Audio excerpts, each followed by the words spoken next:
Hello students, class 12th environmental education series ਦੇ ਵਿੱਚ ਤੁਹਾਡਾ ਸਭ ਦਾ ਸਵਾਗਤ ਹੈ। ਮੈਂ Amita, lecturer biology, government senior secondary school Mahendraganj Rajpura, district Patiala. Students, ਅੱਜ ਅਸੀਂ ਚੈਪਟਰ 10th ਸਟਾਰਟ ਕਰਨ ਜਾ ਰਹੇ ਹਾਂ, ਟਿਕਾਊ ਖੇਤੀਬਾੜੀ ਭਾਗ 1। ਪਿਆਰੇ ਬੱਚੋ, ਹੁਣ ਤੱਕ ਤੁਸੀਂ ਸ਼ਬਦ ਟਿਕਾਊ ਤੋਂ ਭਲੀ ਭਾਂਤੀ ਜਾਣੂ ਹੋ ਚੁੱਕੇ ਹੋਵੋਗੇ, ਕਿਉਂਕਿ ਪ੍ਰੀਵੀਅਸ ਲੈਕਚਰਸ ਦੇ ਵਿੱਚ ਅਸੀਂ ਟਿਕਾਊ ਵਿਕਾਸ ਬਾਰੇ ਬਹੁਤ ਹੀ ਡਿਟੇਲ ਦੇ ਵਿੱਚ ਚਰਚਾ ਕੀਤੀ। ਅਸੀਂ ਟਿਕਾਊ ਖਪਤ ਬਾਰੇ ਵੀ ਪੜ੍ਹਿਆ। ਸ਼ਬਦ ਟਿਕਾਊ ਦਾ ਭਾਵ ਹੈ ਕਿ ਕੋਈ ਵੀ ਚੀਜ਼ ਟਿਕਾਊ ਅਸੀਂ ਉਸ ਨੂੰ ਕਹਿ ਸਕਦੇ ਹਾਂ ਜਿਹੜੀ ਕਾਫੀ ਲੰਬੇ ਸਮੇਂ ਤੱਕ ਚੱਲਦੀ ਰਹੇ, ਜਿਸ ਦੀ ਗੁਣਵੱਤਾ ਦੇ ਵਿੱਚ, ਜਿਸ ਦੇ ਮਿਆਰ ਦੇ ਵਿੱਚ ਕੋਈ ਕਮੀ ਨਾ ਆਵੇ ਔਰ ਉਸ ਦੇ ਨਾਲ ਸਾਡੇ ਵਾਤਾਵਰਣ ਦੇ ਉੱਪਰ ਵੀ ਕੋਈ ਮਾੜਾ ਪ੍ਰਭਾਵ ਨਾ ਪਵੇ, ਤਾਂ ਅਸੀਂ ਕਹਿ ਸਕਦੇ ਹਾਂ ਕਿ ਉਹ ਵਸਤੂ ਜਾਂ ਵਿਕਾਸ ਜਾਂ ਖਪਤ ਟਿਕਾਊ ਹੈ। ਸੋ ਇਸੇ ਤਰ੍ਹਾਂ ਅੱਜ ਅਸੀਂ ਪੜ੍ਹਾਂਗੇ ਟਿਕਾਊ ਖੇਤੀਬਾੜੀ ਕੀ ਹੈ, ਟਿਕਾਊ ਖੇਤੀਬਾੜੀ ਕਿਵੇਂ ਕੀਤੀ ਜਾ ਸਕਦੀ ਨੇ, ਟਿਕਾਊ ਖੇਤੀਬਾੜੀ ਦੀਆਂ ਕਿਹੜੀਆਂ ਜਿਹੜੀਆਂ ਨੇ ਅਲੱਗ-ਅਲੱਗ ਪੱਧਤੀਆਂ ਨੇ ਜਿਨ੍ਹਾਂ ਨੂੰ ਅਸੀਂ ਅਪਣਾ ਸਕਦੇ ਹਾਂ। ਸ਼ਬਦ ਖੇਤੀਬਾੜੀ ਤੋਂ ਤੁਸੀਂ ਭਲੀ ਭਾਂਤੀ ਜਾਣੂ ਹੋ। ਖੇਤੀਬਾੜੀ ਮੀਨਸ ਖੇਤਾਂ ਦੇ ਵਿੱਚ ਫਸਲਾਂ ਦਾ ਉਗਾਉਣਾ, ਨਾਲ ਪਾਲਤੂ ਪਸ਼ੂ ਨੇ ਜਿਵੇਂ ਉਹਨਾਂ ਨੂੰ ਵੀ ਪਾਲਣਾ। ਲੇਕਿਨ ਇੱਥੇ ਕੁਐਸਚਨ ਇਹ ਅਰਾਈਜ਼ ਹੁੰਦਾ ਹੈ ਬੇਟੇ ਕਿ ਖੇਤੀਬਾੜੀ ਕਿਉਂ ਕਰਦੇ ਹਾਂ ਅਸੀਂ? ਤੁਸੀਂ ਸਾਰੇ ਜਾਣਦੇ ਹੋ ਕਿ ਸਜੀਵਾਂ ਨੂੰ ਜਿਉਂਦੇ ਰਹਿਣ ਲਈ ਭੋਜਨ ਦੀ ਜ਼ਰੂਰਤ ਹੈ। ਸਾਰੇ ਸਜੀਵਾਂ ਦੇ ਸਰੀਰ ਦੇ ਅੰਦਰ ਭੋਜਨ ਬਹੁਤ ਸਾਰੇ ਕੰਮ ਕਰਦਾ ਹੈ। ਭੋਜਨ ਹੀ ਸਾਨੂੰ ਐਨਰਜੀ ਦਿੰਦਾ ਹੈ। ਜੇ ਅਸੀਂ ਭੋਜਨ ਨਹੀਂ ਖਾਵਾਂਗੇ ਤਾਂ ਅਸੀਂ ਜਿੰਦਾ ਨਹੀਂ ਰਹਿ ਸਕਦੇ।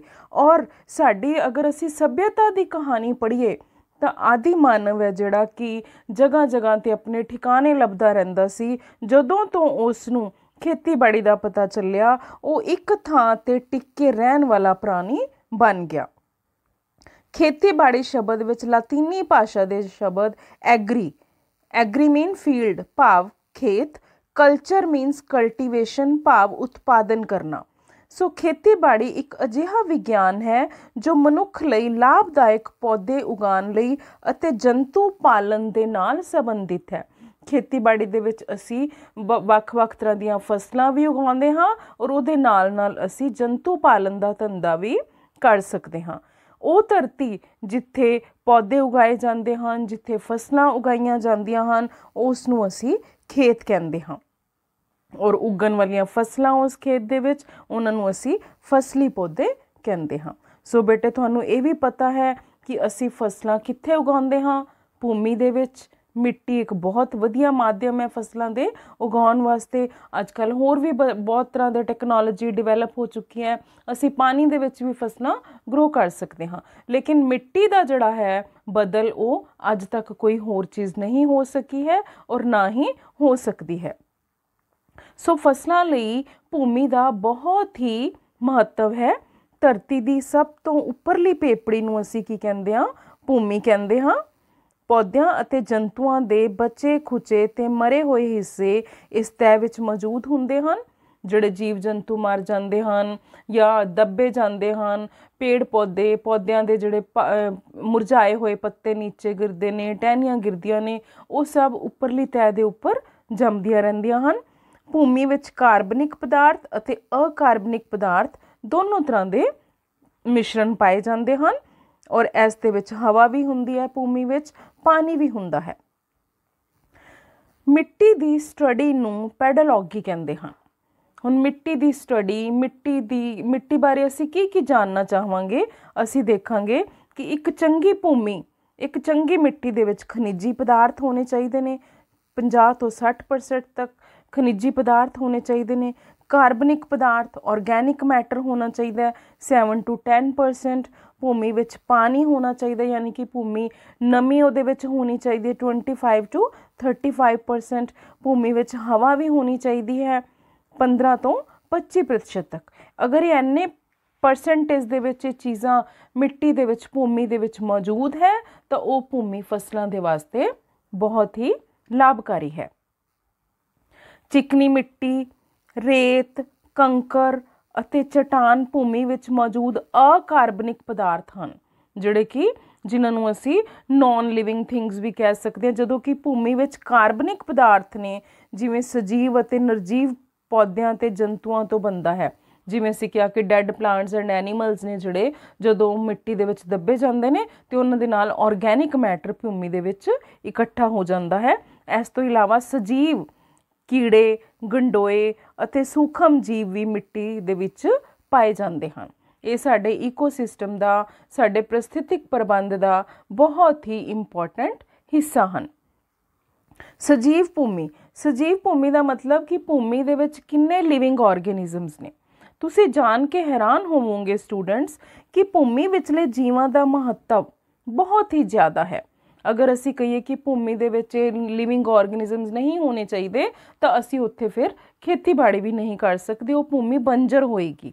भूमि दे विच किहड़े-किहड़े लिविंग ऑर्गेनिजम्स ने, अगर असी 1 एकड़ मिट्टी देखिए, उपरली परत देखिए उहदी, तो उहदे विच लगभग 900 पौंड गंडोए जिन्होंने असी फार्मर्स ऑफ फ्रेंड कहते हाँ, अर्थवॉर्म, 2400 पौंड उल्लियां, 1500 पौंड जीवाणु, 133 पौंड प्रोटोजोआ, 890 पौंड कीट पतंगे अते काई मौजूद हुंदी है। कुछ थावां ते छोटे थनधारी भी मौजूद हुंदे हन, इसलिए भूमि नूं सजीव समुदाय मन्निया जांदा है। ये जिहड़े असी नंबर दस्से ने बेटे, ये एस्टीमेटेड वैल्यूज़ हुंदी है, कदे घट भी सकते ने कदे वध भी सकते हैं। सो भूमि दे बहुत सारे महत्वपूर्ण काम हुंदे ने। Soil is very important for the plants as well as for our ecosystem. ये एक माध्यम है पौधे उगाउण दा, एक बहुत ही वधिया माध्यम है भूमि दे विच सॉइल दे विच पोषक तत्व हुंदे ने। जिस तरह असी देखिए कि नाइट्रोजन है, फास्फोरस है, पोटाशियम है, सल्फर है, कैल्शियम है, ये सारे तत्व भूमि विच मौजूद हुंदे हन। ये तत्व पौधों के ग्रो करन विच बहुत मदद करते हैं। भूमि दे विच पानी भी हुंदा है जो कि पौधों नूं चाहीदा है। और जिहड़ी एक चंगी भूमि होएगी वो अगर असी उहनूं टच करके देखांगे तो वो नरम होएगी, और अगर असी उसनूं थोड़ा जिहा मुट्ठी दे विच दबावांगे तो वो सौखियां ही गिर जाती है, यानी कि वो फैल जाती है। पानी का निकास होना चाहिए उस मिट्टी दे विचों। ये नहीं है कि उहदे विच पानी अगर पै गया तो उहदे विचों पानी जिहड़ा है सिम के नीचे ही नहीं जाएगा। पानी का निकास होना चाहिए है। और छेती गर्म हो जाती है जिहड़ी अच्छी भूमि है। बिजाई तो बाद पेपड़ी नहीं बनाउंदी। जदों असी सिंचाई करनी है, इरीगेशन देनी है, तो उदों उहदे उत्ते पेपड़ियां नहीं जमनियां चाहिए। एक चंगी भूमि दे लक्षण हैं। इस तो इलावा भारी वर्खा के पानी नूं सोखदी है अच्छी भूमि, ठीक है। सोके वर्गियां हालतां तो बचन लई नमी नूं भी सोक के रखदी है। कुछ भूमि दे विच क्लॉड्स हुंदे ने ते वो लेकिन हार्ड जिहड़ी उहदी लेयर नहीं हुंदी। क्लॉड्स की हुंदे ने बेटे, अगर तुसी देखिया होवे मिट्टी दे विच छोटे छोटे पत्थर हुंदे ने, पत्थर सॉफ्ट हुंदे ने, अगर असी उहनां नूं हत्थ नाल दबावांगे तो भुर भी जांदे ने। सो मिट्टी दे जिहड़े डले हुंदे ने उहनां नूं असी कहने क्लॉड्स। भूमि विच रहन वाले जीवां दी बेअंत आबादी नूं निवास स्थान प्रदान करदी। असी भूमि नूं तां एक लिविंग समुदाय मन्निया है। उस दे विच असी किन्ने ही देखे किन्ने तरह के लिविंग ऑर्गेनिजम्स ने जिहड़े मिट्टी दे विच रहिंदे ने। और मिट्टी की एक बहुत ही प्यारी सौंधी सौंधी खुशबू हुंदी है। ये सारे लक्षण एक अच्छी मिट्टी दे हन, अच्छी भूमि दे हन। उच्च उत्पादन लई वध तो वध निवेश की लोड़ नहीं हुंदी। अगर इस तरह की भूमि के उत्ते अगर असी अपनी खेतीबाड़ी करते हाँ तो सानू जिहड़ा है घट पैसे दे विच बहुत वधिया फसल जिहड़ी है मिल सकती है, उच्च गुणवत्ता वाली फसल मिल सकती है। सो इस जिहड़े सारे तत्थ ने इस यही दसते ने कि भूमि अज असरदार ढंगां नाल फसलां नूं प्रदान कर रही है। भूमि सानू मिट्टी दे विच इन्ने अच्छियां क्वालिटीज़ ने कि वो सानू उच्चतम तो उच्चतम उन्नतम तो उन्नतम फसलां प्रदान कर सकती है, और भविख विच भी ये करती रहेगी। लेकिन अगर असी भूमि की सांभ संभाल दे उत्ते ध्यान देवांगे। ओके, लेकिन बहुत ही अनफॉर्चुनेट है कि अज भूमि दे विचों क्वालिटीज़ ने, मिट्टी दे विचों क्वालिटीज़ ने, वो लक्षण नहीं पाए जा रहे जिहड़े कि सानू हाई क्वालिटी फसलां क्रॉप्स जिहड़ी है दे सकन। उहदे बहुत सारे रीजनस ने बेटे। ਅਸੀਂ 1 ਬਾय 1 ਡਿਸਕਸ ਕਰਾਂਗੇ ਕਿ ਭੂਮੀ ਦੀ ਗੁਣਵੱਤਾ, ਭੂਮੀ ਦਾ ਮਿਆਰ ਲਗਾਤਾਰ ਕਿਉਂ ਡਿੱਗਦਾ ਜਾ ਰਿਹਾ ਹੈ। ਆਓ ਪਹਿਲਾਂ ਅਸੀਂ ਡਿਸਕਸ ਕਰਦੇ ਹਾਂ ਹਰਾ ਇਨਕਲਾਬ, ਗ੍ਰੀਨ ਰੈਵੋਲੂਸ਼ਨ। ਤੁਸੀਂ ਛੋਟੀਆਂ ਕਲਾਸਿਸ ਤੋਂ ਹੀ ਹਰਾ ਇਨਕਲਾਬ ਬਾਰੇ ਪੜ੍ਹਦੇ ਆ ਰਹੇ ਹੋ। ਪਿਛਲੇ ਲੈਕਚਰਸ ਦੇ ਵਿੱਚ ਵੀ ਅਸੀਂ ਇਹਦੇ ਬਾਰੇ ਚਰਚਾ ਕੀਤੀ। ਤੁਸੀਂ ਹੁਣ ਜਾਣ ਗਏ ਹੋਵੋਗੇ ਕਿ ਟਿਕਾਊਪੁਣਾ ਇਸ ਗੱਲ ਤੇ ਨਿਰਭਰ ਕਰਦਾ ਹੈ ਕਿ ਅਸੀਂ ਅੱਜ ਦੀਆਂ ਜ਼ਰੂਰਤਾਂ ਨੂੰ ਆਉਣ ਵਾਲੀ ਪੀੜ੍ਹੀ ਦੀਆਂ ਜ਼ਰੂਰਤਾਂ ਦੀ ਪੂਰਤੀ ਨਾਲ ਕੋਈ ਸਮਝੌਤਾ ਨਾ ਕਰੀਏ ਤਾਂ ਹੀ ਅਸੀਂ ਟਿਕਾਊ ਵਿਕਾਸ ਕਹਿ ਸਕਦੇ ਹਾਂ। ਅਸੀਂ ਅੱਜ ਆਪਣੀਆਂ ਜ਼ਰੂਰਤਾਂ ਪੂਰੀਆਂ ਕਰ ਰਹੇ ਹਾਂ, ਅਸੀਂ ਖੇਤੀਬਾੜੀ ਕਰ ਰਹੇ ਹਾਂ, ਅਸੀਂ ਵਿਕਾਸ ਕਰ ਰਹੇ ਹਾਂ, ਲੇਕਿਨ ਅਸੀਂ ਇਸ ਨੂੰ ਟਿਕਾਊ ਵਿਕਾਸ ਜਾਂ ਟਿਕਾਊ ਖੇਤੀਬਾੜੀ ਤਾਂ ਹੀ ਕਹਿ ਸਕਦੇ ਹਾਂ ਕਿ ਭਵਿੱਖ ਦੇ ਵਿੱਚ ਆਉਣ ਵਾਲੀਆਂ ਜਨਰੇਸ਼ਨਸ ਦੇ ਵਾਸਤੇ ਵੀ ਇਹ ਸਾਰੇ ਸੋਮੇ ਬਚੇ ਰਹਿਣ। ਅਸੀਂ ਗੱਲ ਕਰਦੇ ਹਾਂ 1960 ਤੋਂ ਲੈ ਕੇ 2005 ਤੱਕ। 1947 ਤੋਂ ਹੀ ਅਗਰ ਅਸੀਂ ਸਟਾਰਟ ਕਰੀਏ ਤਾਂ ਜਦੋਂ ਸਾਡਾ ਦੇਸ਼ ਆਜ਼ਾਦ ਹੋਇਆ ਉਦੋਂ ਸਾਡੇ ਕੋਲ ਇੰਨੀ ਟੈਕਨੋਲੋਜੀ ਨਹੀਂ ਸੀ, ਜਨਸੰਖਿਆ ਵੱਧ ਰਹੀ ਸੀ, ਠੀਕ ਹੈ, ਲੋਕਾਂ ਨੂੰ ਖਾਣ ਨੂੰ ਨਹੀਂ ਮਿਲ ਰਿਹਾ ਸੀ। ਸਾਡਾ ਸਟੈਪਲ ਫੂਡ ਜਿਵੇਂ ਵੀਟ ਔਰ ਰਾਈਸ ਹੈ ਉਹਦੀ ਪ੍ਰੋਡਕਸ਼ਨ ਦੇ ਵਿੱਚ ਵੀ ਭਾਰੀ ਗਿਰਾਵਟ ਆ ਰਹੀ ਸੀ ਔਰ ਹਰਾ ਇਨਕਲਾਬ ਉਸ ਟਾਈਮ ਇੰਟਰੋਡਿਊਸ ਕੀਤਾ ਗਿਆ। ਕੁਛ ਵਿਦੇਸ਼ਾਂ ਤੋਂ ਐਸੀਆਂ ਜਿਹੜੀਆਂ ਹੈ ਕਣਕ ਔਰ ਚਾਵਲ ਦੀਆਂ ਜਿਹੜੀਆਂ ਫਸਲਾਂ ਲਿਆਂਦੀਆਂ ਗਈਆਂ, ਠੀਕ ਹੈ, ਵੈਰਾਈਟੀਜ਼ ਲਿਆਂਦੀਆਂ ਗਈਆਂ ਜਿਨ੍ਹਾਂ ਨੇ ਸਾਡੇ ਦੇਸ਼ ਦੇ ਵਿੱਚ ਆ ਕੇ ਕਣਕ ਅਤੇ ਚਾਵਲ ਦੀ ਫਸਲ ਨੂੰ ਇੰਨਾ ਜ਼ਿਆਦਾ ਇਨਕਰੀਜ਼ ਕਰ ਦਿੱਤੀ ਪ੍ਰੋਡਕਸ਼ਨ ਨੂੰ ਕਿ ਉਸ ਤੋਂ ਬਾਅਦ ਕੀ ਹੋਇਆ, ਅਸੀਂ ਭਰ ਪੇਟ ਆਪ ਤਾਂ ਖਾ ਹੀ ਰਹੇ ਸੀਗੇ ਲੇਕਿਨ ਅਸੀਂ ਵੀਟ ਐਂਡ ਚਾਵਲ ਦੀ ਜਿਹੜੀ ਐਕਸਪੋਰਟ ਵੀ ਕਰਨਾ ਸ਼ੁਰੂ ਕਰ ਦਿੱਤਾ ਕਿਉਂਕਿ ਜਿਹੜੀਆਂ ਵੈਰਾਈਟੀਜ਼ ਅਸੀਂ ਲੈ ਕੇ ਆਏ ਸੀ ਉਹਨਾਂ ਨੇ ਪ੍ਰੋਡਕਸ਼ਨ ਨੂੰ ਬਹੁਤ ਹੀ ਇਨਕਰੀਜ਼ ਕਰ ਦਿੱਤਾ। ਇਹ ਗੱਲ ਅਸੀਂ ਕਰ ਰਹੇ ਹਾਂ 1960 ਤੋਂ ਲੈ ਕੇ 2005 ਦੇ ਵਿੱਚ। ਵੀਟ ਐਂਡ ਰਾਈਸ ਪ੍ਰੋਡਕਸ਼ਨ ਇੰਨੀ ਵੱਧ ਗਈ ਔਰ ਫਿਰ ਕਿਹਾ ਗਿਆ ਕਿ ਭਾਰਤ ਦੇ ਵਿੱਚ ਹਰਾ ਇਨਕਲਾਬ ਆ ਗਿਆ, ਠੀਕ ਹੈ। ਹਰਾ ਇਨਕਲਾਬ ਦੇ ਨਾਲ ਉੱਤਮ ਕਿਸਮ ਦੇ ਬੀਜ ਬੀਜਣ ਲੱਗੇ, ਸਿੰਚਾਈ ਦੀਆਂ ਵਧੀਆ ਢੰਗਾਂ ਦਾ ਜਿਹੜਾ ਇਸਤੇਮਾਲ ਕੀਤਾ ਜਾਣ ਲੱਗਿਆ, ਬਨਾਵਟੀ ਖਾਦਾਂ ਦੀ ਵਰਤੋਂ ਕੀਤੀ ਜਾਣ ਲੱਗੀ, ਕੀਟਨਾਸ਼ਕਾਂ, ਨਦੀਨਨਾਸ਼ਕਾਂ ਅਤੇ ਭੰਡਾਰਨ ਦੇ ਵਧੀਆ ਤਰੀਕੇ ਜਿਹੜੇ ਨੇ ਡਿਵੈਲਪ ਕੀਤੇ ਗਏ। ਲੇਕਿਨ ਇਹ ਕੁਛ ਸਮੇਂ ਤੱਕ ਹੀ ਇਹ ਜਿਹੜਾ ਪਿਕਚਰ ਹੈ ਜਿਹੜੀ ਰਹੀ, ਠੀਕ ਹੈ। ਹੌਲੀ ਹੌਲੀ ਇਹ ਦੇਖਣ ਨੂੰ ਆਇਆ ਕਿ ਹਰੇ ਇਨਕਲਾਬ ਦੇ ਨਾਲ ਵਾਤਾਵਰਨ ਦੇ ਉੱਪਰ ਬਹੁਤ ਮਾੜੇ ਪ੍ਰਭਾਵ ਪੈ ਰਹੇ ਨੇ ਔਰ ਜਿੰਨੀਆਂ ਫਸਲਾਂ ਸਟਾਰਟਿੰਗ ਦੇ ਵਿੱਚ ਹੋਈਆਂ ਇੱਕਦਮ ਵੀਟ ਐਂਡ ਰਾਈਸ ਪ੍ਰੋਡਕਸ਼ਨ ਵਧੀ, ਉਹ ਹੌਲੀ ਹੌਲੀ ਡਾਊਨ ਹੋਣੀ ਸ਼ੁਰੂ ਹੋ ਗਈ। ਇਹ ਕਿਉਂ ਹੋਇਆ?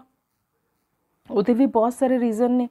ਸਭ ਤੋਂ ਪਹਿਲਾਂ ਤਾਂ ਅਸੀਂ ਦੇਖਦੇ ਹਾਂ ਕਿ ਵਾਤਾਵਰਨ ਦੇ ਉੱਪਰ ਕੀ ਪ੍ਰਭਾਵ ਪਏ ਹਰੇ ਇਨਕਲਾਬ ਤੇ। ਪ੍ਰੋਡਕਸ਼ਨ ਤਾਂ ਸਾਡੀ ਵਧੀ ਲੇਕਿਨ ਸਾਇੰਟਿਸਟ ਨੇ ਦੇਖਿਆ ਕਿ ਵਾਤਾਵਰਨ ਦੇ ਉੱਪਰ ਬਹੁਤ ਮਾੜਾ ਪ੍ਰਭਾਵ ਪੈ ਰਿਹਾ, ਠੀਕ ਹੈ। ਜਿਹੜੀਆਂ ਪਹਿਲਾਂ ਕੁਦਰਤੀ ਖਾਦਾਂ ਰੇਹਾਂ ਵਰਤੀਆਂ ਜਾਂਦੀਆਂ ਸੀਗੀਆਂ, ਠੀਕ ਹੈ, ਜਿਨ੍ਹਾਂ ਦਾ ਕੰਮ ਸੀ ਕਿ ਘੱਟ ਪਾਣੀ ਦਾ ਇਸਤੇਮਾਲ ਕਰਕੇ ਵੱਧ ਉਤਪਾਦਨ ਕਰਨਾ, ਠੀਕ ਹੈ, ਪਰੰਤੂ ਕੁਝ ਸਾਲਾਂ ਬਾਅਦ ਇਹ ਦੇਖਿਆ ਗਿਆ ਕਿ ਹਰੇ ਇਨਕਲਾਬ ਦੇ ਚੰਗੇ ਪ੍ਰਭਾਵ ਤਾਂ ਛੱਡੋ, ਮਾੜੇ ਪ੍ਰਭਾਵ ਦੇਖਣ ਨੂੰ ਮਿਲ ਰਹੇ ਨੇ। ਬਨਾਵਟੀ ਖਾਦਾਂ ਦੀ ਖਪਤ 30 ਗੁਣਾ ਵੱਧ ਗਈ। ਜਿਹੜੀ ਅਸੀਂ ਪਹਿਲਾਂ ਦੇਸੀ ਖਾਦਾਂ ਦੀ ਵਰਤੋਂ ਕਰਦੇ ਸੀ ਹਰੇ ਇਨਕਲਾਬ ਤੋਂ ਪਹਿਲਾਂ, ਹੁਣ ਅਸੀਂ ਬਨਾਵਟੀ ਖਾਦਾਂ ਦੀ ਵਰਤੋਂ ਕਰਨ ਲੱਗ ਗਏ। 30% ਇਨਕਰੀਜ਼ ਹੋ ਗਿਆ ਜਿਹੜੀਆਂ ਕੈਮੀਕਲ ਫਰਟੀਲਾਈਜ਼ਰਸ, ਠੀਕ ਹੈ। ਔਰ ਜ਼ਿਆਦਾ ਕਰਕੇ ਜਿਹੜੀਆਂ ਫਸਲਾਂ ਅਸੀਂ ਐਕਸਪੋਰਟ ਕੀਤੀਆਂ ਸੀ ਜਿਨ੍ਹਾਂ ਨੇ ਗ੍ਰੀਨ ਰੈਵੋਲੂਸ਼ਨ ਲਿਆਂਦਾ, ਉਹਦੇ ਵਿੱਚ ਅਸੀਂ NPK ਦਾ ਹੀ ਇਸਤੇਮਾਲ ਕਰ ਰਹੇ ਸੀ, ਨਾਈਟ੍ਰੋਜਨ, ਫਾਸਫੋਰਸ, ਪੋਟਾਸ਼ੀਅਮ, ਜਿਹੜੀਆਂ ਸਿੰਥੈਟਿਕ ਖਾਦਾਂ ਨੇ ਉਹਨਾਂ ਦੀ ਵਰਤੋਂ ਕਰ ਰਹੇ ਸੀ, ਠੀਕ ਹੈ। ਫਸਲਾਂ ਉਹਦੇ ਨਾਲ ਖਰਾਬ ਵੀ ਹੋਣ ਲੱਗ ਗਈਆਂ। ਇਹ ਸਭ ਕੁਝ ਕਿਉਂ ਹੋਇਆ? ਕਿਉਂਕਿ ਹੁਣੇ ਆਪਾਂ ਗੱਲ ਕੀਤੀ ਕਿ ਅਸੀਂ NP ਔਰ K ਦੀ ਹੀ ਵਰਤੋਂ ਜ਼ਿਆਦਾ ਕਰ ਰਹੇ ਸੀਗੇ। ਉਹਦੇ ਨਾਲ ਬਾਕੀ ਜਿਹੜੇ ਪੋਸ਼ਕ ਤੱਤ ਨੇ ਉਹਨਾਂ ਦੀ ਧਰਤੀ ਦੇ ਵਿੱਚ, ਮਿੱਟੀ ਦੇ ਵਿੱਚ ਘਾਟ ਹੋ ਗਈ, ਪੋਸ਼ਕ ਤੱਤਾਂ ਦੀ ਡੈਫੀਸ਼ੀਐਂਸੀ ਹੋ ਗਈ, ਠੀਕ ਹੈ, ਕਿਉਂਕਿ ਸੋਇਲ ਨੂੰ NPK ਤੋਂ ਇਲਾਵਾ ਵੀ ਹੋਰ ਕੁਝ ਚਾਹੀਦਾ ਸੀਗਾ, ਠੀਕ ਹੈ। NPK ਤੋਂ ਇਲਾਵਾ ਉਹਨਾਂ ਨੂੰ ਜ਼ਿੰਕ ਚਾਹੀਦਾ ਹੈ, ਮਿੱਟੀ ਨੂੰ ਲੋਹ, ਕਾਪਰ, ਮੈਗਨੀਸ਼ੀਅਮ, ਮੋਲਿਬਡੇਨਮ, ਬੋਰਨ ਆਦਿ ਵਰਗੇ ਅਲਪ ਮਾਤਰੀ ਪੋਸ਼ਕ ਤੱਤ ਵੀ ਚਾਹੀਦੇ ਸੀ ਜਿਨ੍ਹਾਂ ਦੀ ਕਮੀ ਹੋਣ ਲੱਗ ਗਈ। ਜ਼ਿੰਕ ਦੀ ਤਾਂ ਬਹੁਤ ਹੀ ਜ਼ਿਆਦਾ ਕਮੀ ਹੋ ਗਈ, ਠੀਕ ਹੈ। ਔਰ ਫਿਰ ਨਤੀਜਾ ਕੀ ਨਿਕਲਿਆ ਕਿ ਕਣਕ ਤੇ ਚਾਵਲ ਦੇ ਝਾੜ ਵਿੱਚ ਫਿਰ ਜਿਹੜੀ ਹੈ ਕਮੀ ਆਉਣ ਲੱਗ ਗਈ। ਕਲੀਅਰ? ਦੂਸਰਾ ਮਾੜਾ ਪ੍ਰਭਾਵ ਕੀ ਹੋਇਆ ਕਿ ਭੂਮੀ ਦੀ ਵਰਤੋਂ ਦੇ ਤਰੀਕੇ ਵਿੱਚ ਬਦਲਾਵ ਹੋ ਗਿਆ। ਜਿਸ ਤਰ੍ਹਾਂ ਪਹਿਲਾਂ ਰੇਹ ਦੀ ਵਰਤੋਂ ਕੀਤੀ ਜਾਂਦੀ ਸੀ, ਘੱਟ ਸਿੰਚਾਈ ਦੇ ਨਾਲ ਵੱਧ ਉਤਪਾਦਨ ਕੀਤਾ ਜਾਂਦਾ ਸੀ। ਹਰੇ ਇਨਕਲਾਬ ਦੇ ਨਾਲ ਭੂਮੀ ਦੀ ਜਿਹੜੀ ਵਰਤਨ ਦਾ ਢੰਗ ਹੀ ਬਦਲ ਗਿਆ। ਠੀਕ ਹੈ, ਸਿਰਫ ਚਾਵਲ ਔਰ ਕਣਕ ਹੀ ਬੀਜੀ ਜਾਣ ਲੱਗੀ। ਹਰ ਸਾਲ ਇੱਕ ਸੀਜ਼ਨ ਦੇ ਵਿੱਚ ਚਾਵਲ, ਸੀਜ਼ਨ ਸਟਾਰਟ ਹੋਇਆ ਕਣਕ, ਫਿਰ ਕਣਕ ਕੱਟ ਲਈ ਤਾਂ ਚਾਵਲ, ਔਰ ਇਹ ਦੋ ਫਸਲਾਂ ਹੀ ਉਗਾਉਣ ਲੱਗ ਪਏ, ਜਿਸ ਦੇ ਨਾਲ ਲੋੜੀਂਦੇ ਪੋਸ਼ਕ ਤੱਤ ਸੀ ਜਿਹੜੇ ਮਿੱਟੀ ਦੇ ਵਿੱਚੋਂ ਉਹ ਘਟਣੇ ਸ਼ੁਰੂ ਹੋ ਗਏ। ਜਿਵੇਂ ਕਣਕ, ਮੱਕੀ, ਜਵਾਰ, ਬਾਜਰਾ, ਦਾਲਾਂ, ਤੇਲ, ਇਹ ਵਾਲੀਆਂ ਫਸਲਾਂ ਦਾ ਜਿਹੜਾ ਚੱਕਰ ਸੀ ਉਹ ਟੁੱਟ ਗਿਆ। ਫਲੀਦਾਰ ਫਸਲਾਂ ਜਿਹੜੀਆਂ ਕਿ ਮਿੱਟੀ ਦੇ ਵਿੱਚ ਨਾਈਟ੍ਰੋਜਨ ਖਾਦਾਂ ਨੂੰ ਜਿਹੜੀਆਂ ਹੈ ਉਸ ਦੀ ਕਮੀ ਨੂੰ ਪੂਰਾ ਕਰਦੀਆਂ ਨੇ, ਉਹ ਵੀ ਉਗਾਉਣੀਆਂ ਬੰਦ ਹੋ ਗਈਆਂ। ਕਣਕ ਤੇ ਚਾਵਲ ਬਾਰ-ਬਾਰ ਬੀਜਣ ਦੇ ਨਾਲ ਪੋਸ਼ਕ ਤੱਤਾਂ ਤੋਂ ਭੂਮੀ ਸਖਣੀ ਹੋ ਗਈ। ਠੀਕ ਹੈ, ਸੋ ਭੂਮੀ ਦਾ ਜਿਹੜਾ ਸਾਡਾ ਫਸਲੀ ਚੱਕਰ ਸੀ ਉਹੀ ਕੀ ਹੋ ਗਿਆ, ਗੜਬੜ ਹੋ ਗਿਆ। ਥਰਡ ਇੰਪੋਰਟੈਂਟ ਜਿਹੜਾ ਮਾੜਾ ਪ੍ਰਭਾਵ ਕੀ ਹੈ, ਲੋੜ ਤੋਂ ਵੱਧ ਸਿੰਚਾਈ। ਪਹਿਲਾਂ ਘੱਟ ਸਿੰਚਾਈ ਕੀਤੀ ਜਾਂਦੀ ਸੀ। ਠੀਕ ਹੈ, ਸੋਇਲ ਦੇ ਵਿੱਚ ਪਾਣੀ ਆਲਰੇਡੀ ਨੈਚੁਰਲ ਪਾਣੀ ਹੀ ਬਹੁਤ ਹੁੰਦਾ ਸੀ, ਸੋਇਲ ਮੋਇਸਚਰ। ਲੇਕਿਨ ਜਦੋਂ ਦਾ ਹਰਾ ਇਨਕਲਾਬ ਆਇਆ ਉਦੋਂ ਦੇ ਇਰੀਗੇਸ਼ਨ ਦਾ ਪੈਟਰਨ ਵੀ ਚੇਂਜ ਹੋ ਗਿਆ। ਵੱਧ ਇਰੀਗੇਸ਼ਨ ਕਰਨ ਦੇ ਨਾਲ ਕੀ ਹੁੰਦਾ, ਮਿੱਟੀ ਦੇ ਵਿੱਚ ਖਾਰਾਪਨ ਵੱਧਦਾ, ਸੇਮ ਦੀ ਸਮੱਸਿਆ ਪੈਦਾ ਹੋਣ ਲੱਗ ਗਈ। ਠੀਕ ਹੈ, ਸੇਮ ਅਤੇ ਖਾਰੇਪਨ ਨਾਲ ਭੂਮੀ ਬੰਜਰ ਹੋ ਗਈ। ਅਗਰ ਅਸੀਂ ਪੰਜਾਬ ਦੀ ਗੱਲ ਕਰੀਏ ਤਾਂ ਪੰਜਾਬ ਦੇ ਵਿੱਚ ਮਿੱਟੀ ਜਿਹੜੀ ਹੈ ਉਸ ਨੂੰ ਬੰਜਰ ਹੋਣ ਦਾ ਬਹੁਤ ਖਤਰਾ ਹੋਇਆ ਪਿਆ। ਲੋੜ ਤੋਂ ਵੱਧ ਸਿੰਚਾਈ ਹੋ ਰਹੀ ਹੈ। ਹਰੇ ਇਨਕਲਾਬ ਨੂੰ ਕਾਮਯਾਬ ਬਣਾਉਣ ਲਈ ਇਹ ਸਭ ਕੁਝ ਕੀਤਾ ਗਿਆ ਸੀ, ਲੇਕਿਨ ਇਹ ਨਹੀਂ ਪਤਾ ਸੀ ਕਿ ਸਾਡੀ ਭੂਮੀ ਹੈ ਜਿਹੜੀ ਮਿੱਟੀ ਆ ਹੌਲੀ ਹੌਲੀ ਬੰਜਰ ਹੋਣੀ ਸ਼ੁਰੂ ਹੋ ਜਾਏਗੀ। ਚੌਥਾ ਮਾੜਾ ਇਫੈਕਟ ਕੀ ਹੋਇਆ, ਰਸਾਇਣਾਂ ਦੀ ਵਰਤੋਂ। ਆਰਟੀਫਿਸ਼ੀਅਲ ਕੈਮੀਕਲਸ ਵੱਧ ਤੋਂ ਵੱਧ ਵਰਤੇ ਗਏ। ਠੀਕ ਹੈ, ਉਦਾਹਰਨ ਲਈ ਨਵੇਂ ਬੀਜ, ਵੱਧ ਜਿਹੜਾ ਹੈ ਬਨਾਵਟੀ ਖਾਦਾਂ, ਕੀਟਨਾਸ਼ਕ, ਟਰੈਕਟਰ, ਖੇਤੀਬਾੜੀ ਦੇ ਹੋਰ ਸੰਦ, ਮਸ਼ੀਨ ਅਤੇ ਸਿੰਚਾਈ ਦੀ ਲੋੜ ਤਾਂ ਸੀਗੀ, ਲੇਕਿਨ ਸਭ ਤੋਂ ਵੱਧ ਜਿਹੜਾ ਹੈ ਰਸਾਇਣਾਂ ਦੀ ਵਰਤੋਂ ਕੀਤੀ ਗਈ ਕਿ ਸਾਡੀ ਜਿਹੜਾ ਝਾੜ ਹੈ ਕਣਕ ਤੇ ਰਾਈਸ ਤੋਂ ਵੱਧ ਹੋਵੇ। ਕਲੀਅਰ? ਸੋ ਇਹ ਸਾਰੇ ਕੀ ਨੇ, ਇਲ ਇਫੈਕਟਸ ਆਫ ਗ੍ਰੀਨ ਰੈਵੋਲੂਸ਼ਨ। ਇੱਕ ਹੋਰ ਇਲ ਇਫੈਕਟ ਹੈ ਨਾ ਬਰਾਬਰੀ। ਇਹ ਸਮਝਣ ਦੀ ਜ਼ਰੂਰਤ ਹੈ ਬੇਟੇ ਕਿ ਨਾ ਬਰਾਬਰੀ ਦਾ ਇੱਕ ਮਾਹੌਲ ਪੈਦਾ ਹੋ ਗਿਆ ਗ੍ਰੀਨ ਰੈਵੋਲੂਸ਼ਨ ਨਾਲ। ਹਰੇ ਇਨਕਲਾਬ ਤੋਂ ਪਹਿਲਾਂ ਬਹੁਤ ਸਾਰੇ ਕਿਸਾਨਾਂ ਨੂੰ ਕਾਫੀ ਸਾਰੇ ਖੇਤੀ ਨਿਵੇਸ਼ ਜਾਂ ਤਾਂ ਮੁਫਤ ਮਿਲਦੇ ਸੀ ਜਾਂ ਸਸਤੇ ਮਿਲਦੇ ਸੀ ਉਹਨਾਂ ਨੂੰ, ਕਿਉਂਕਿ ਉਹ ਸਥਾਨਕ ਤੌਰ 'ਤੇ ਮੁਫਤ ਪ੍ਰਾਪਤਯੋਗ ਸਨ। ਪਰੰਤੂ ਜਦੋਂ ਇਹ ਨਿਵੇਸ਼ਾਂ ਨੂੰ ਬਾਜ਼ਾਰ ਤੋਂ ਖਰੀਦਣਾ ਪਿਆ, ਹੁਣ ਜਿਵੇਂ ਕੈਮੀਕਲਸ ਦੀ ਜ਼ਰੂਰਤ ਪੈ ਰਹੀ ਸੀ, ਕੈਮੀਕਲਸ ਖਰੀਦਣੇ ਪਏ, ਟਰੈਕਟਰ ਖਰੀਦਣੇ ਪਏ, ਇਰੀਗੇਸ਼ਨ ਜ਼ਿਆਦਾ ਚਾਹੀਦੀ ਹੈ, ਟਿਊਬਵੈਲ ਲਗਾਉਣੇ ਪਏ, ਮੋਟਰਾਂ ਲਗਾਉਣੀਆਂ ਪਈਆਂ, ਤਾਂ ਜਿਹੜਾ ਗਰੀਬ ਕਿਸਾਨ ਸੀ ਉਹ ਤਾਂ ਹੋਰ ਗਰੀਬ ਹੋਣਾ ਸ਼ੁਰੂ ਹੋ ਗਿਆ। ਠੀਕ ਹੈ, ਸੋ ਹਰੇ ਇਨਕਲਾਬ ਤੋਂ ਪ੍ਰਾਪਤ ਲਾਭ ਸਮਾਜ ਦੇ ਸਾਰੇ ਵਰਗਾਂ ਨੂੰ ਬਰਾਬਰ ਨਾ ਮਿਲ ਸਕੇ। ਸਿਰਫ ਕੁਝ ਖਾਸ ਫਸਲਾਂ ਦਾ ਹੀ ਫਾਇਦਾ ਹਰੇ ਇਨਕਲਾਬ ਤੋਂ ਪ੍ਰਾਪਤ ਹੋਇਆ। ਨਤੀਜੇ ਵਜੋਂ ਕਿਸਾਨ ਹੋਰ ਗਰੀਬ ਕਿਸਾਨ ਹੋਰ ਗਰੀਬ ਹੁੰਦਾ ਗਿਆ ਔਰ ਵੱਡਾ ਕਿਸਾਨ ਹੋਰ ਅਮੀਰ ਹੋ ਗਿਆ। ਪਿੰਡਾਂ ਦੇ ਵਿੱਚ ਬੇਰੁਜ਼ਗਾਰੀ ਵੱਧ ਗਈ ਤੇ ਜਿਹੜੀ ਇਨਇਕੁਐਲਿਟੀ ਹੈ ਇਹ ਸਭ ਤੋਂ ਵੱਡਾ ਡਰਾਬੈਕ ਹੈ ਗ੍ਰੀਨ ਰੈਵੋਲੂਸ਼ਨ ਦਾ। ਅਨਦਰ ਡਰਾਬੈਕ ਇਜ਼ ਅਨੁਵੰਸ਼ਿਕ ਅਤੇ ਜਾਤੀ ਵਿਭਿੰਨਤਾ ਵਿੱਚ ਕਮੀ। ਜਿਹੜੀਆਂ ਸਾਡੀਆਂ ਵਾਈਲਡ ਵੈਰਾਈਟੀਜ਼ ਸੀ, ਠੀਕ ਹੈ, ਜਿਹੜੀਆਂ ਸਾਡੀਆਂ ਅਨੁਵੰਸ਼ਿਕ ਵੈਰਾਈਟੀਜ਼ ਸੀਗੀਆਂ, ਚਾਹੇ ਕਣਕ ਦੀ ਹੈ ਚਾਹੇ ਚਾਵਲ ਦੀ ਹੈ, ਉਹਨਾਂ ਨੂੰ ਤਾਂ ਕਿਸਾਨ ਭੁੱਲ ਹੀ ਗਏ। ਠੀਕ ਹੈ, ਕਿਉਂਕਿ ਜਿਹੜੀਆਂ ਅਸੀਂ ਬਾਹਰੋਂ ਵੈਰਾਈਟੀਜ਼ ਲਿਆਂਦੀਆਂ, ਹਾਈਬ੍ਰਿਡ ਵੈਰਾਈਟੀਜ਼ ਦੋਗਲਾਕਰਨ ਵਿਧੀ ਦੇ ਨਾਲ ਬਣਾਈਆਂ ਗਈਆਂ ਵੀਟ ਔਰ ਰਾਈਸ ਦੀਆਂ ਵੈਰਾਈਟੀਜ਼, ਉਹਦੇ ਨਾਲ ਜਿਹੜੀ ਹੈ ਪਹਿਲਾਂ ਜਿਵੇਂ ਅਸੀਂ ਐਗਜ਼ਾਮਪਲ ਦਈਏ ਚਾਵਲ ਦੀਆਂ ਲਗਭਗ 30,000 ਕਿਸਮਾਂ ਸਨ ਭਾਰਤ ਦੇ ਵਿੱਚ। ਹਰੇ ਇਨਕਲਾਬ ਦੀ ਸਹਾਇਤਾ ਨਾਲ ਚਾਵਲਾਂ ਦੇ ਵੱਧ ਉਤਪਾਦਨ ਲਈ ਕੇਵਲ 10 ਕਿਸਮਾਂ ਹੀ ਬੀਜੀਆਂ ਜਾਂਦੀਆਂ, ਬਾਕੀ ਕਿਸਮਾਂ ਭੁੱਲ ਹੀ ਗਏ। ਹਾਲਾਂਕਿ ਉਹਨਾਂ ਨੂੰ ਡਿਜ਼ੀਜ਼ ਵੀ ਨਹੀਂ ਲੱਗਦਾ, ਉਹ ਪੈਸਟ ਰੈਜ਼ਿਸਟੈਂਟ ਹੁੰਦੀਆਂ ਨੇ। ਜਿਹੜੀਆਂ ਸਾਡੀਆਂ ਅਨੁਵੰਸ਼ਿਕ ਵੈਰਾਈਟੀਜ਼ ਨੇ ਪਾਣੀ ਵੀ ਘੱਟ ਮੰਗਦੀਆਂ ਨੇ। ਜਦੋਂ ਘੱਟ ਜੀਨੀ ਵਿਭਿੰਨਤਾ ਹੋਵੇ ਤਾਂ ਇਕਸਾਰ ਜੀਨਸ ਵਾਲੇ ਪੌਦਿਆਂ ਨੂੰ ਬਿਮਾਰੀ, ਕੀਟ ਤੇ ਹਮਲੇ ਦਾ ਵੱਧ ਡਰ ਹੁੰਦਾ। ਜਦੋਂ ਅਸੀਂ ਬਾਰ-ਬਾਰ ਇੱਕ ਹੀ DNA, ਇੱਕ ਹੀ ਜੀਨ ਜਿਨ੍ਹਾਂ ਦੇ ਵਿੱਚ ਇੱਕੋ ਜੈਨੇਟਿਕ ਮੇਕਅਪ ਚੱਲਦਾ ਆ ਰਿਹਾ ਹੈ, ਉਹ ਫਸਲਾਂ ਅਸੀਂ ਬਾਰ-ਬਾਰ ਉਗਾਵਾਂਗੇ ਤਾਂ ਉਹਨਾਂ ਦੇ ਵਿੱਚ ਜਿਹੜੇ ਰੋਗ ਨੇ, ਡਿਜ਼ੀਜ਼ ਨੇ, ਉਹ ਪੈਦਾ ਹੋਣ ਦੇ ਚਾਂਸਿਸ ਬਹੁਤ ਵੱਧ ਜਾਂਦੇ ਨੇ। ਸੋ ਇਹ ਵੀ ਇੱਕ ਬਹੁਤ ਵੱਡਾ ਡਰਾਬੈਕ ਹੈ। ਖਤਰੇ ਦੇ ਨਿਸ਼ਾਨ ਅਸੀਂ ਉਹਨੂੰ ਕੰਪਾਈਲ ਕਰਦੇ ਹਾਂ ਆਪਣੇ ਇਸ ਡਰਾਬੈਕਸ ਨੂੰ। ਭਾਰਤ ਦਾ ਲਗਭਗ 60% ਖੇਤੀਯੋਗ ਖੇਤਰ ਭੌਂਖੋਰ ਨਾਲ ਜਿਹੜਾ ਹੈ थल्ले आ गया, सेम आ गई है, खारापन आ गया, क्योंकि इरीगेशन बहुत हो रही है। लगभग 30 मिलियन हेक्टेयर खेती योग माड़ी भूमि लगातार अपनी गुणवत्ता गंवा रही है, भूमि की गुणवत्ता घट रही है। 30% ਖੇਤਰ ਨੂੰ ਸੋਕੇ ਦਾ ਖਤਰਾ ਹੋਇਆ ਪਿਆ। ਇਹ ਅਨੁਮਾਨ ਲਗਾਇਆ ਜਾ ਰਿਹਾ ਹੈ ਕਿ 4.7 to 12 ਬਿਲੀਅਨ ਮੀਟ੍ਰਿਕ ਟਨ ਭੂਮੀ ਦੀ ਉੱਪਰਲੀ ਪਰਤ ਭੌਂ-ਖੋਰ ਦੇ ਨਤੀਜੇ ਵਜੋਂ ਆਲਰੇਡੀ ਨਸ਼ਟ ਹੋ ਚੁੱਕੀ ਹੈ। ਸਾਡੇ ਪਸ਼ੂ ਧਨ ਲਈ 932 ਮਿਲੀਅਨ ਮੀਟ੍ਰਿਕ ਟਨ ਹਰਾ ਅਤੇ 750 ਮਿਲੀਅਨ ਮੀਟ੍ਰਿਕ ਟਨ ਸੁੱਕਾ ਚਾਰਾ ਪ੍ਰਤੀ ਸਾਲ ਚਾਹੀਦਾ ਹੈ, ਪਰੰਤੂ ਇਹ ਇੰਨਾ ਉਪਲਬਧ ਹੀ ਨਹੀਂ ਹੈ। ਘੱਟ ਚਾਰੇ ਕਾਰਨ ਪਸ਼ੂ ਉਤਪਾਦਨ ਦੀ ਸ਼ਕਤੀ ਔਰ ਉਹਦੀ ਸਿਹਤ 'ਤੇ ਵੀ ਪ੍ਰਭਾਵ ਪੈ ਰਿਹਾ ਹੈ। ਸੋ ਇਹ ਖਤਰੇ ਦੇ ਅਲਾਰਮਿੰਗ ਨਿਸ਼ਾਨ ਨੇ। ਇਹਨਾਂ ਬਾਰੇ ਸੋਚਣ ਦਾ ਸਮਾਂ ਹੈ ਹੁਣ। 1965 ਤੋਂ 1980 ਦੇ ਦਰਮਿਆਨ ਹਰੇ ਇਨਕਲਾਬ ਦੇ ਪੰਜਾਬ ਦੇ ਉੱਪਰ ਕੀ ਪ੍ਰਭਾਵ ਪੜੇ, ਇਹ ਤਾਂ ਸਾਡੇ ਵਾਸਤੇ ਜਾਣਨਾ ਬਹੁਤ ਜ਼ਰੂਰੀ ਹੈ।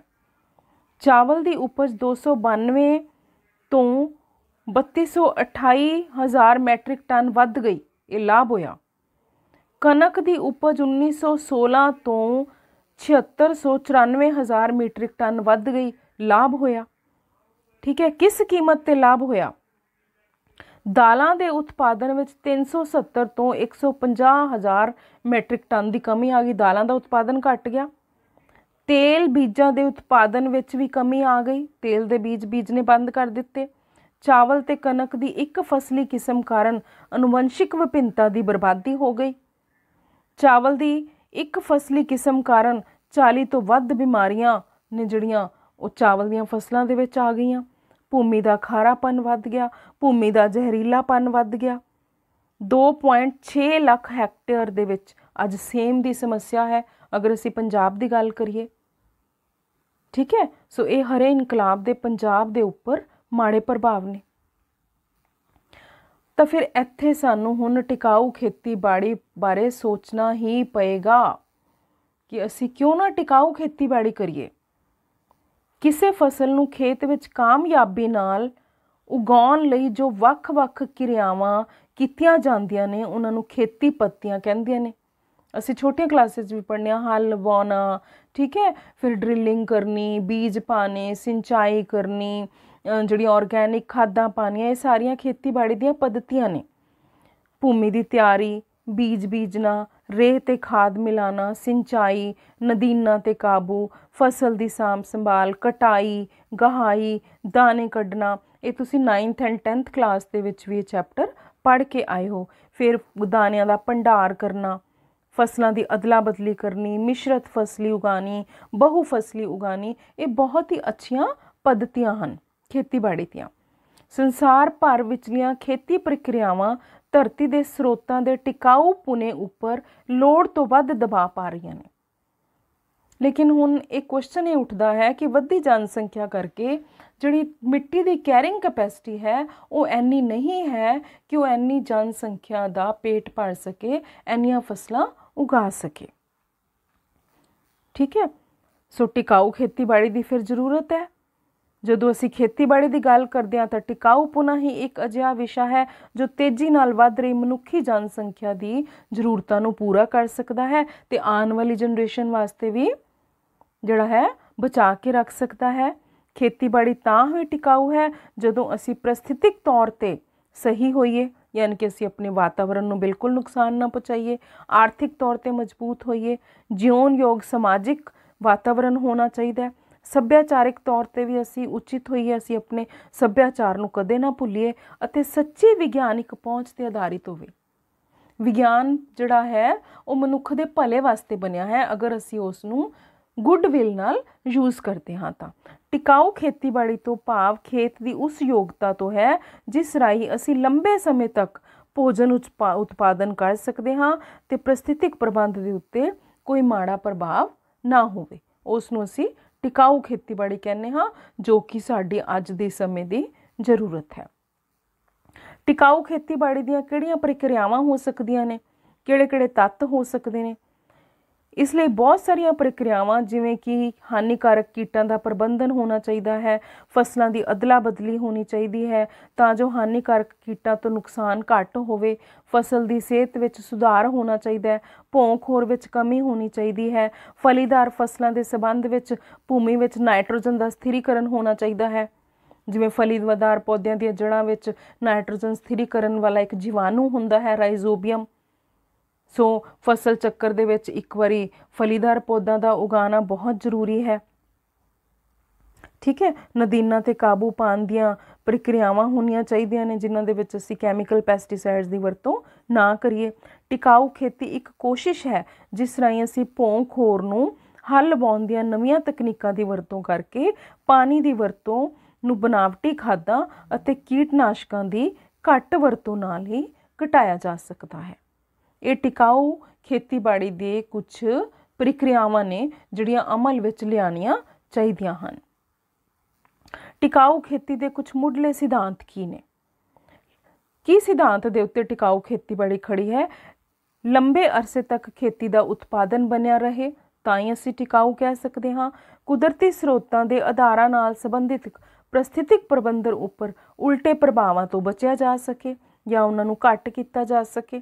खेतीबाड़ी विच वरते जाने वाले रसायनों के बारे बाकी बचे पदार्थ घट होने चाहिए ने, यानी कि रसायनिक पदार्थ घट वरतों विच लिआने चाहिए ने। खेतीबाड़ी तो कुल समाजिक लाभ पैसे के हिसाब नाल ते बिना पैसे समाजिक लाभ वध होने चाहिए ने। भौं खोर नूं रोकिया जाना चाहिए है। धरती हेठले पानी नूं व्यर्थ होण तो घट किया जा सकता है। ये टिकाऊ खेती के कुछ मुढ़ले सिद्धांत हैं। हुण बेटे इत्थे एक बहुत इंपॉर्टेंट क्वेश्चन उठता है, ऑर्गैनिक फार्मिंग और टिकाऊ विकास या टिकाऊ खेतीबाड़ी की दोनों इक्को ही चीज़ां ने? ऑर्गैनिक फार्मिंग असीं उस नूं कहंदे हां कि जदों असीं बिल्कुल भी रसायनिक खादां दा वरतों बिल्कुल भी नहीं करते। ठीक है, असीं जिहड़ियां कुदरती खादां ने उन्हां दी वरतों दे नाल ही अपनियां फसलां उगांदे हां। कोई असी कैमिकल पैसटीसाइड्स या कोई कैमिकल फर्टिलाइजर्स नहीं यूज़ करते। उन्हां तो बिना उगाईयां गईयां फसलों नूं असी कहने ऑर्गैनिक खेती। लेकिन टिकाऊ विकास है जिहड़ा उहदे विच टोटली ऑर्गैनिक खेती नूं जिहड़ा है उहदे विच असी टोटली ऑर्गैनिक खेती नहीं कर सकते। उहदे विच कुछ लिमिट तक अलाउड है कि तुसी बनावटी खादां पा सकते हो, लेकिन एक लिमिट तक जिथों तक भूमि नूं कोई नुकसान ना होवे। सो ऑर्गैनिक खेती दे विच बिल्कुल भी तुसी जिहड़े आर्टिफिशियल खादां या आर्टिफिशियल पैसटीसाइड्स कीड़े मार दवाइयां नहीं पा सकते। टिकाऊ खेतीबाड़ी दे विच विद इन लिमिट परिस्थितिक प्रबंध नूं नुकसान पहुँचाए बिना असी इन्हां चीज़ों का इस्तेमाल कर सकते हैं। एक बहुत ही जिहड़े साइंटिस्ट ने या नेचर प्रेमी ने एल्डो लियोपोल्ड, उन्होंने बहुत ही प्यारे शब्द दे विच दस्या कि वी अब्यूज़ लैंड नूं असी अब्यूज़ इत्थे असी गाल कढ़ना तो नहीं कहांगे कि असी उसकी जिहड़ी है रिस्पैक्ट नहीं कर रहे, because we regard it as a commodity belonging to us. असी समझते हैं कि साडे उत्ते दा अधिकार है। ठीक है, ये साडे वास्ते ये जिहड़ा पूरे दा पूरा प्लैनट है दी हर एक चीज़ है इनकलूडिंग सॉयल। असी इत्थे मिट्टी की भूमि की गल कर रहे हैं, ये साडी गुलाम है। When we see land as a community, जदों असी इसनूं अपने जिंदगी का हिस्सा मन्नांगे to which we belong we may begin to use it with love, तां ही असी इसनूं प्यार कर सकते हाँ, इसनूं रिस्पैक्ट दे सकते हाँ और इस दी सुचज्जी वरतों कर सकते हाँ। सो पंजाबी विच असी इसकी की ट्रांसलेशन करांगे? असी भूमि नूं गाल दिंदे इत्थे अब्यूज़ नूं उन्हें गाल वर्ड यूज़ किया है। असी इत्थे डिसरिस्पैक्ट भी कह सकते हाँ, क्योंकि असी इसनूं अपनी एक वस्तु समझते हाँ, जस्ट एक यूज़ करने वाली चीज़ समझते हाँ। जदों असी भूमि नूं एक वस्तु के तौर पर रखते हाँ, ठीक है, अगर असी इसनूं एक वस्तु ना समझ के इसनूं अपनी एक पर्सनल बिलोंगिंग समझिए कि ये साडी आइडेंटिटी दे नाल जिहड़ी है मैच करती है, साडी आइडेंटिटी का एक हिस्सा है, तो शायद असी इसनूं प्यार करिए, इसनूं इज्जत दईए। सो ये लाइनां सानूं याद रखनियां चाहिए ने, इहदे उत्ते अमल करना चाहिए है। सानूं अपनी भूमि की सांभ संभाल करनी चाहिए है, तां ही असी टिकाऊ खेतीबाड़ी के टीचे नूं प्राप्त कर सकते हाँ। सो असी हुण बैक एक्सरसाइज के क्वेश्चनस देखिए कि असी इस चैप्टर तो बाद ये बैक एक्सरसाइज के क्वेश्चनस अपने आप सॉल्व कर सकते हाँ। छोटे उत्तरां वाले प्रश्न, टिकाऊ खेतीबाड़ी की परिभाषा दिओ, तुसी अच्छी तरह समझ लिया। ऑर्गैनिक खेती टिकाऊ खेती तो किवें भिन्न है, ये भी असी कीता।